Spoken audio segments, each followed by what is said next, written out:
En los pueblos de España, cuando caía la noche, las madres bajaban la voz: no salga solo, o vendrá el hombre del saco. Nadie lo había visto bien, pero todos lo temían. Decían que caminaba encorvado, arrastrando un saco viejo y oscuro. Sus pasos eran lentos, pero siempre llegaban a tiempo, y nunca hacía ruido, hasta que ya era demasiado tarde. Los niños más traviesos eran los que escuchaban primero su nombre. Desobedecer, vagar de noche, ignorar advertencias, era como encender una luz para que él los encontrara.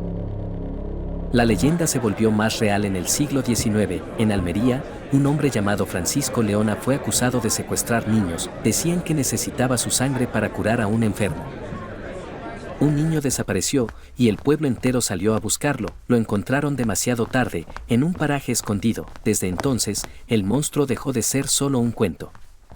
El saco no era solo un objeto, era un destino. Dentro, según decían, no había gritos que pudieran escapar, ni siquiera el viento se atrevía a llevarlos.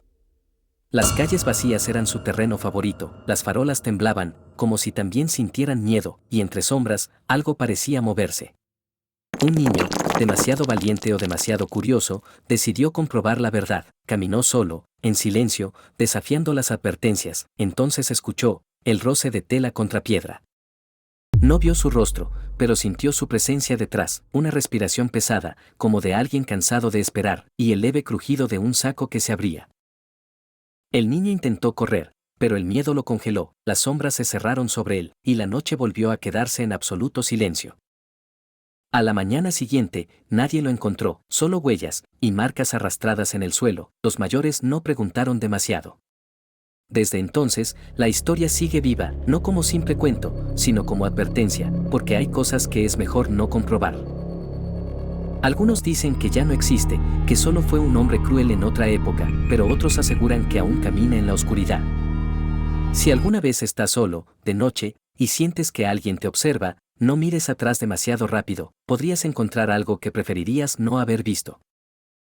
Y si escuchas un leve arrastre, como tela sobre el suelo, corre, porque quizá ya sea demasiado tarde. Y si esta leyenda te ha dejado pensando, imagina las que vienen. Suscríbete ahora y no te pierdas la próxima historia.